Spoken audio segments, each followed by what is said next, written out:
ఆకాశ హర్మ్యాలు, బుర్జియా ఖలీఫా లాంటివి ఆనాడే ప్లాన్ చేశారు నాయన. చంద్రమండలములో నివాసాలు కడతారంటావా మానవుడు అనే ప్రశ్న ఉంది. బైబిల్ ప్రకారం చెప్తున్నాను, కడతారు కొద్ది గొప్ప, కానీ ఉండరు. చౌకమైన నగరం ఒకటి కడుతున్నాడు అక్కడ.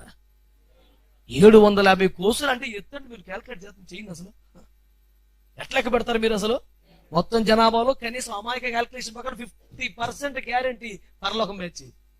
నా విశ్వాసం అది 50% గ్యారంటీ నా లెక్క.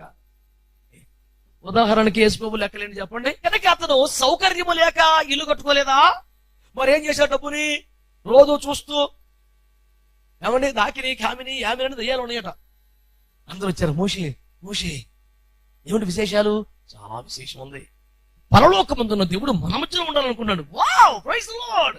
మనల్ని గుడార కట్టాడు. హల్లెలూయా. దానికి చాలా టన్నుల కొద్ది బంగారం కావాలి. అయ్యో, ఈ అరణ్యంలో అంత బంగారం ఎక్కడ దొరుకుతుందండి? దొరకదు నాన్న, మీరు ఇవ్వాలి. మెడ తిరగకుండా ఒక్కొక్క అమ్మ దగ్గర బంగారం ఉందండి. కానీ ఇశ్రాయేల్ ప్రజలు రెక్కల కష్టం 400 సంవత్సరాలు వెట్టి చాకరీ చేసి నాన్న బాధలు పడి 6 గాలం డ్యూటీలకు వెళ్ళి కష్టపడి చెమటొచ్చి రక్తమును మరిగించి కష్టించి తెచ్చిన డబ్బుని అలా సేవకు చేశారంత. దేవునికి స్తోత్రం కలుగునుగా. మందిర నిర్మాణం నిమిత్తం విరాళములు కోరుచున్నాం. ఇది ఎక్కడదండి? శుద్ధ సువర్ణ దేవాలయం కట్టారు సార్. ఎటు చూసిన బంగారం వస్తుంది. సందాలు బయటికి వెళ్ళి అడగలేదు. అయ్యారు ప్రైజ్ రాడా నేను ఎక్కడో అయ్యారు. మరి ఎక్కువ ఏంటంటే కొంచెం విజిటింగ్లు ఇక్కడేందిరా? నీ సంఘం ఏడా విజిటింగ్లు ఏడేందిరా అంటే, అయ్యో మా సంఘాల్లో ఏమొచ్చుందండి? వెండి బంగారములు దాసదాసీలు పాడి పశువులు కలిగిన ఒక ఐశ్వర్యవంతుడు ఎలాంటి ఇల్లు కట్టుకుంటున్నాడు? ఒక గుడారం వేసుకున్నాడు. అంటే ఆ రోజు మన బిల్డింగ్ సిటీ టెక్నాలజీ లేదు కదండి. సాధారణంగా అందరూ రోజు గుడారం వేసుకునేవారు అంతే. దానికి పెద్ద పాయింట్ ఏమిటి అంటారు? లేదు నాన్న, దానికంటే ముందే 11 పద్యంలో నిమ్రోధనే ఒక దుర్మార్గుడు నినివే పట్టణాన్ని అప్పటికే కట్టాడు. అది జాలక తన ఘనత కొరకు అందరిని ఏకత్వ పరచుట కొరకు దేవుని సంకల్పాన్ని విరుద్ధంగా ప్రయత్నం చేయడం కొరకు బాబేలు గోపురాన్ని ఆకాశానికంటే రేంజ్ లో కట్టుచున్నాడు. ఆకాశ హర్మ్యాలు, బుర్జియా ఖలీఫా లాంటివి ఆనాడే ప్లాన్ చేశారు నాయన. దాదాపు సక్సెస్ కూడా అయ్యారు. ప్రభు ఉండనివ్వలేదు. దేవునికి స్తోత్రం. హల్లెలూయా. చంద్రమండలములో నివాసాలు కడతారంటావా మానవుడు అనే ప్రశ్న ఉంది. బైబిల్ ప్రకారం చెప్తున్నాను, కడతారు కొద్ది గొప్ప, కానీ ఉండరు. బైబిల్లో మాట ఉంది, పక్షి రాజు కూడంత ఎత్తులో నక్షత్ర మండలములో నీ నివాసము కట్టినను అక్కడ నుండి నేను పడగొట్టుదు అన్నాడు. కట్టేదాకా చూస్తాడు, పర్మిషన్ ఇచ్చాడు. కట్టే కొన్నేవాడు వేసి రక్తం వేసి. ఎందుకని యెషయా-గ్రంథం 45:18 ప్రకారం భూమిని ఆయన మనుషులకు నివాస యోగ్యంగా స్థిరపరిచి భూమిని నిండించు అన్నాడు. కనుక భూమి నిండిపోతుందని కొత్తగా నువ్వు క్యాల్కులేషన్స్ అన్ని చేసుకొచ్చి స్టాటిస్టిక్స్ రిపోర్ట్లు పట్టుకొచ్చి నువ్వు కొత్తగా ఆందోళన పంచి ఇంకొక 2050 కల్లా భూమి నిండిపోద్ది. So what to do? We have to do some alternate. ఏమండి, ఈ చెప్పినోడు యేసుప్రభు అండి. ఆయన చెప్పినట్టు నిండుతుంది. మరి చెప్పిన తర్వాత ఏం చేయాలి? నీకే డౌట్ అవుతుంది. ఎందుకు రాదు? ఆయన దగ్గర ప్రణాళిక ఉంది కదా. ఏ పట్టణమైనా ఎంత పొడుగుందో అంతే వెడల్పు ఉంటుందా? ఎంత పొడుగుందో అంత వెడల్పు అంతే ఎత్తు ఉంటుందా? అలాంటి పట్టణం ఒకటి ఉంది అక్కడ. పొడుగు వెడల్పు ఎత్తు అన్ని చౌకమైన నగరం ఒకటి కడుతున్నాడు అక్కడ. 750 కోసులు అంటే ఎత్తండి, మీరు క్యాల్కులేట్ చేస్తాం చేయండి. అసలు ఎట్లా లెక్క పెడతారు మీరు? అసలు ఎత్తు కిలోమీటర్ అంటేనే మనకి ఆయాసం వచ్చేది కదండి. 100 కొద్ది కిలోమీటర్లు చెప్తున్నాడే ఒక పట్టణం. ఎందుకని? ఈ భూమిని నిండిపోతుందని ఆందోళన వెనకాల ఇంకొక రహస్యం ఏంటంటే, పుట్టినవాడు పుట్టినట్టు బతికిపోతూ ఉంటే ఇప్పటికి ఎప్పుడో అయిపోను చోటు చచ్చే ఫెసిలిటీ ఒకటి ఉంది కాబట్టి. అవునా కాదా? మనుషులందరూ చిరాయువులైతే చిరంజీవులైతే స్తోత్రం చోటేది. కానీ రేపటి దినాన దేవుడు ఆదాం మొదలుకొని అందరినీ బతికించబోతున్నాడు. ఆమేన్. మొత్తం జనాభాలో కనీసం అమాయక క్యాల్కులేషన్ ప్రకారం 50% గ్యారంటీ పరలోకం వేచి. నా విశ్వాసం అది 50% గ్యారంటీ నా లెక్క. మీరు నమ్మపని నేనేం చేయలేను. నా విశ్వాసం నాకు ఉంది, నా లెక్కలు నాకు ఉన్నాయి. ఉదాహరణకి యేసుప్రభు లెక్కలేండి చెప్పండి. 10 మంది కన్యకులు 5 ఓకేనా? పొలంలో 2 ఒకరు ఓకే, మంచం 2 ఒకరు ఓకే, తిరగల దగ్గర 2 ఒకరు ఓకే. ఎరు చూసుకుని 50% లెక్క కనపడుతుంది. దేవునికి స్తోత్రం. నా విశ్వాసం పెరిగిపోయింది. ఏం చేయమంటావు మరి?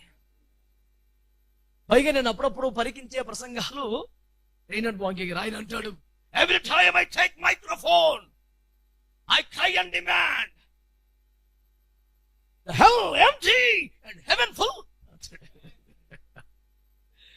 నాలంటోడికి ఎలా ఉండదు తెలుసు, మళ్ళీ బూస్ట్ గవర్నమెంట్ అన్ని ఇచ్చేసినట్టు ఒకసారి వాళ్ళ దెబ్బకు ఉద్యమం వచ్చేది. దేవునికి స్తోత్రం. మళ్ళీ ఇంక సెలరైపోతాను ఆ పూట. ఇంక మరి ఇంకెవడు నాపలేడు. దేవునికి స్తోత్రం కలుగుతుంది. హల్లెలూయా. గతంలో టీవీ కొనుక్కునేంత సౌకర్యం ఉన్న కొంపలో ఉండే ఫెసిలిటీ లేదు కనుక అలాంటి దైవజనుల వాక్యాలు చూద్దామన్న నాకు అవకాశం ఉండేది కాదు. 20 సంవత్సరాలుగా వారి మీద గౌరవం ఉన్నా చూడడానికి సౌకర్యం లేదు. ఎప్పుడు ప్రయాణమేగా మన జీవితం. ఇప్పుడు ప్రయాణంలో చూసే ఫెసిలిటీ పెట్టాడు యేసు బాబు. దర్జాగా వాక్యం చూసుకుని వెళ్ళిపోతాడు. హల్లెలూయా. ఎంత సంతోషం నాకు. దేవునికి స్తోత్రం కలుగునగా. కనుక అతను సౌకర్యము లేక ఇల్లు కట్టుకోలేదా? ఉంది. కానీ ఏం చేశాడంటే, మనం పరదేశులము యాత్రికులు, మనకి ఎందుకండి డాబా అని గుడారం వేసుకున్నాడు. సింపుల్ గా, లేక ఫెసిలిటీ లేక కాదు. మరి ఏం చేశాడు? డబ్బుని రోజు చూస్తూ, ఏమండి దాకిని కామిని యామిని దయ్యాలు ఉన్నాయట. ఒకడికి దాకిని పట్టిందట, అంటే ధనపిశాచని. ఇక వాడికి ఎన్ని మందులు ఇచ్చినా సరే నలా చేతులు తిరిగిపోతున్నాడు. ఏం తాళాలు వేసినా ఏమిటి పీకినా రావట్లేదు. మూతో పక్క పెట్టేస్తున్నాడు, కాలు చేతులు కొట్టేస్తున్నాడు, ఎవడేం చేయలేకపోతున్నాడు. దానికి ఒకరిని తీసుకొచ్చారట బాగు చేతలో. వాడు చెప్పాడు, వీడికి దాకిని పట్టిందిరా, ధనం పిశాచి, డబ్బుతోనే పోతుందట. ఏం చేయాలని చెప్తే అప్పుడంతా నోట్లు కాదుగా కాసులు.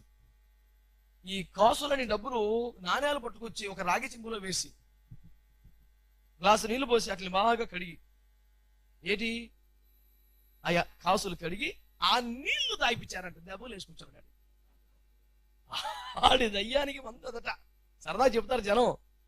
ఏమండి మరి ఏం చేశాడు? ఇలాగా డబ్బును చూసుకొని రోజు ఎనపెట్లో పూర్వకాలం షావుకారి పొద్దున్న లేచి ఆ బిడ్డ తీసి అనుకుని దండం పెట్టి దానికి అగరత్తి పోగొట్టి మోతేసుకుంటాడు. కనుక అబ్రహాం ఏం చేశాడు? మరి ఇల్లు కట్టలేదు, చిన్న కుడారం వేసుకున్నాడు. ఆదికాండం 14:14 చదవండి. మోషేకు దేవుడు సెలవిచ్చిన సేవ కొరకు ప్రజలు విస్తారమైన దానిని అవసరమైన దానికంటే ఎక్కువ తెచ్చారట. ఇంకా ఈ రోజు నాకు ఎప్పుడు చూద్దాన్ని ప్రార్థన చేస్తున్నాను నేను. పాలెమందంతటా ఆ సమాచారాన్ని చాటించారు. దేవునికి స్తోత్రం కలుగునగాక. ఇప్పుడు చెప్పండి, మోషే గారికి దేవుడు కొండ మీదకి పిలిచి గుడారం కట్టమని చెప్పాడు. కొంచెం ప్రాబ్లం ఏంటంటే చెప్పే దేవుడు మీకు చెప్పడం. అది సడన్ గా దేవుడు మోషే కొండ మీద నీతో మాట్లాడాలన్నాడు. కొండ మీదకి వెళ్ళాడు. వెళ్ళిన తర్వాత దేవుడు 40 రాత్రులు ఉపవాసం పెట్టి ఒక మంచి గుడారం కట్టాలరా, అది ఎగ్జాక్ట్ గా పరలోకంలో ఉన్నట్టే ఉండాలి, వస్తువులను శుద్ధ స్వర్ణమయమైపోవాలి, ఇలాంటి కలప వాడాలి, ఇలాంటి మెటీరియల్ వాడు మొత్తం పిక్చర్ ఇచ్చాడు. కాగితాలు పట్టుకుని ఎందుకు దిగాడు మనవాడు. అందరూ వచ్చారు. మోషే మోషే ఏమిటి విశేషాలు? చాలా విశేషం ఉంది. పరలోకమందున్న దేవుడు మన మధ్యలో ఉండాలనుకున్నాడు. Wow, praise the lord. మనల్ని గుడారం కట్టవాడు. హల్లెలూయా. దానికి చాలా టన్నుల కొద్ది బంగారం కావాలి. No, we cannot say praise the Lord, hallelujah, because it requires tons of gold. ఏంటిది మామూలు విషయమా? బంగారం చాలా కావాలంట. ఇప్పుడు ఎలాగా? అయ్యో, ఈ అరణ్యంలో అంత బంగారం ఎక్కడ దొరుకుతుందండి? దొరకదు నాన్న, మీరు ఇవ్వాలి. కొద్ది రోజుల క్రితం ఇజ్రాయెల్ ప్రజలు ఏం చేశారంటే, మీ ఇరుగు పొరుగు వారి దగ్గర బంగారం అంతా అడిగి మెడలో వేసుకొని వచ్చామన్నాడు యేసు ప్రభు. వావ్, 400 సంవత్సరాల బానిసత్వంలో గట్టి జీతం నాకు లభించని. దేవునికి స్తోత్రం. మొత్తం తెచ్చుకొని మెల్ల మీద వేసుకున్నారు. మొత్తం సముద్రం దాటేశారు. సముద్రం దాటేసిన తర్వాత చూస్తే ఎవరెవరి దగ్గరైతే తెచ్చారో ఐగుప్తులంతా చచ్చిపోయారు. మనకు అప్పుడు చూడ చచ్చిపోయాడు. ఇప్పుడు ఎలా ఉంటుంది మ్యాటర్? ఇంత అద్భుతముగా దాంత్రాన్ని ఆశీర్వదించితివే, ఇంతటి బంగారమును ప్రభు ఎచ్చట దాచవలను, ఎందుకు దాచుకోవడం నాన్న ఇచ్చానని స్తోత్రం చెప్తలేదు మీరు. మెడ తిరగకుండా ఒక్కొక్క అమ్మ దగ్గర బంగారం ఉందండి. విస్తారమైన బంగారం వేసుకొచ్చారు అడవిలో. యెహోవాకు మేము పండగ చేయాలి, కొంచెం బంగారం ఇవ్వండి, మళ్ళీ ఇచ్చేస్తామని చెప్పి తెచ్చారు. వాళ్ళందరూ చచ్చిపోయారు. దేవునికి స్తోత్రం. ఇప్పుడు బంగారం ఉండిపోయింది. ఇప్పుడు నేను ఏమి చేయగలను ప్రభు? యేసుతో టీవీగాను పోతున్నాను. సరే సోనా ఏమైనా బాస్ క్యాకరు ప్రభు అన్నాడు, మందిరం కట్టుదానా? ఓకే, అది కూడా గోడారమే వేసేది. గోడారమే పైకి సముద్ర వత్సల తోళ్ళు కప్పుచున్న అనామక వస్త్రం కప్పినట్టుగా ఉంటుంది. లోపల చూస్తే గోడలు సహా శుద్ధ సువర్ణం బాబు. దీపవృక్షం అంతా శుద్ధ సువర్ణం, మందసం శుద్ధ సువర్ణం. మిగతా ఉపకరణాలు తుమ్మకర్ర పెట్టినా లోపల బయట తుమ్మకర్ర కనబడకున్నట్లుగా బంగారం రేకు వాడాలి. కత్తెర కూడా బంగారం అంట, చెప్ప కూడా బంగారం అంట, మొత్తం బంగారమే. అయ్యో ఇంతని బంగారము ఎట్లా తేవలను మీరే ఇవ్వలేను. మీరు బంగారం పోగేసుకురమ్మన్నప్పుడు ఎందుకో తెలియదు. ఇప్పుడు అర్థమవుతుంది, ఓహో బంగారం అంటే ప్రభు నువ్వు బంగారం తెమ్మంటే కదా. అవును, ఇందు నిమిత్తమే అంటే అవును. అయ్యో అంటే వీళ్ళు ఏమనుకున్నారు, ఎప్పటికీ దేవునికి అనుకున్నారు. పిచ్చి పాపం పిల్లలు. నేను చెప్తున్న మాట వినండి. ఒకడు అంటాడు మొన్న, ఏంటి సార్ మీరు బంగారు ఆభరణాలు వేసుకుంటున్నారు? పరలోకం కూడా బంగారం సార్, వేసుకోక బంగారం అంటే చాలా ఇష్టం కదా. మీరంటే బంగారం వ్యతిరేక ప్రసంగం చెప్తారు. మీకు బైబిల్ ఎవరు పిచ్చి మోహమాడా, యేసు ప్రభుకి ఇష్టం కాబట్టి నేను వద్దన్నాడు అన్నాను. ఆయన అర్థమైందా? యేసు ప్రభుకి ఇష్టం కాబట్టి ఏమన్నావురా అమ్మాయి కూడా. 400 సంవత్సరాలు కష్టార్జితము కాదా మాదిది? మరి కష్టార్జితం ఇవ్వకపోతే ఎవడు సొమ్ము తప్పుకొచ్చి ఇచ్చేస్తావరా? బుద్ధి బుర్ర లేకుండా మాట్లాడుతున్నావు. ఇది మా కష్టార్జితం కదా, కష్టార్జితమే. దొంగ సొత్తు ఇచ్చేస్తా బిడ్రా. ఓటర్ కడకలు నుంచో దొంగ ఓట్లు పనిచేస్తారట. ఐగన్ మటు చంద ఇచ్చేస్తావా దుర్మార్గం? మన కష్టార్జితమే ప్రభు సేవకు ఇవ్వాలి. అంతే దొంగ సొత్తు, పాపిష్టి వ్యాపారం, దొంగసారా కాసి గంజాయి ఎమ్మెసి తెస్తావు డబ్బులు. ఒక అజ్ఞాత భక్తుడు ₹1,00,00,000 అజ్ఞాత భక్తుడు ఎందుకు అయ్యాడు? క్యూ లైన్ లో వచ్చినాడే, ఫోటోలు ఉన్నాయి, సీసీ కెమెరాలో బొమ్మ ఉంది. అజ్ఞాత భక్తుడు ఎందుకు అంటున్నాడు? లెక్క చెప్పలేడాడు. ఎలాగొచ్చింది డబ్బు అంటే మరి చెప్పలేము. నువ్వు తీసుకో సేవకు వాడుకో, దేవుని స్తోత్రం, ఆ పాపతోడాడు. కానీ ఇశ్రాయేల్ ప్రజలు రెక్కల కష్టం 400 సంవత్సరాలు వెట్టి చాకరీ చేసి నాన్న బాధలు పడి 6 గాలం డ్యూటీలకు వెళ్ళి కష్టపడి చెమటొచ్చి రక్తమును మరిగించి కష్టించి తెచ్చిన డబ్బుని అలా సేవకు చేశారంత. దేవునికి స్తోత్రం కలుగునుగా. చెప్పాలి గట్టిగా. అంటే అది అబ్రహాము దగ్గరైనా ఇశ్రాయేలుల దగ్గరైనా కాన్సెప్ట్ ఒకటేనా కాదా? సంపద తన ప్రజల దగ్గరికి రానిచ్చాడా? వచ్చిన తర్వాత నేను చేశాడు సేవకే. సేవకే. అందుకనే పుస్తకాలు ప్రింట్ చేసి రోడ్డుకి ఎక్కడం మనకి ఇష్టం ఉండదు. కార్యం ఎంత ఖరీదైందైనా దేవుని పెట్టి చేయాలి. అది కొంచెం పెద్ద సభలు కదండి, పెద్ద మందిని కదండి. కాబట్టి బ్రదర్ ఈ 2 పుస్తకాలు డ్యూటీలో ఒక 500 రాయించి ఇచ్చి మందిర నిర్మాణం నిమిత్తం విరాళములు కోరుతున్నాను. ఇది ఎక్కడదండి? అలా ఉందా బైబిల్లో? శుద్ధ సువర్ణ దేవాలయం కట్టారు సార్, ఎటు చూసిన బంగారం వస్తుంది, సందాలు బయటికి వెళ్ళి అడగలేదు. దేవునికి స్తోత్రం కలుగునే. అంతా ప్రజలకి అర్థాతీతమే. ఏ మందిరం కట్టినా ఏ సేవ జరిగినా అలాగే జరగాలి బైబిల్ లెక్కలో. అందుకని మరి మన సంఘం చూస్తే చిన్నదండి, పేద సంఘం అండి, మన అందరూ ఎంప్లాయీస్ కూడా కాదండి.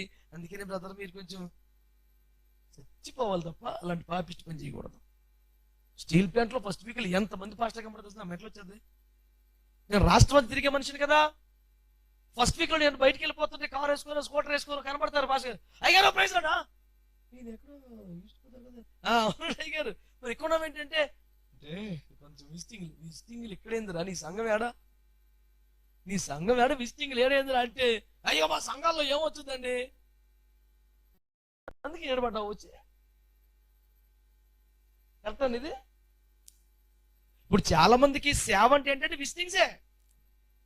పాపం పాస్టర్ పాపం పిచ్చిది తెలీదు, ఇంటికాడ ఒక గ్లాసు వండుకొని అలాగే తిని ప్రార్థన చేసుకుంటూ ఉంటుంది. ఏమైనా అడిగామనుకోమండి, పాస్టర్ గారు ఏమమ్మంటే సేవకి వెళ్ళిపోయింది. పాపం వాడి సేవ ఏంటి తెలిసిన? నేను అందరి గురించి చెప్పట్లేదు, కొంతమంది బుద్ధండ పిండాలు ఉన్నాయి ఇందులో. సుమా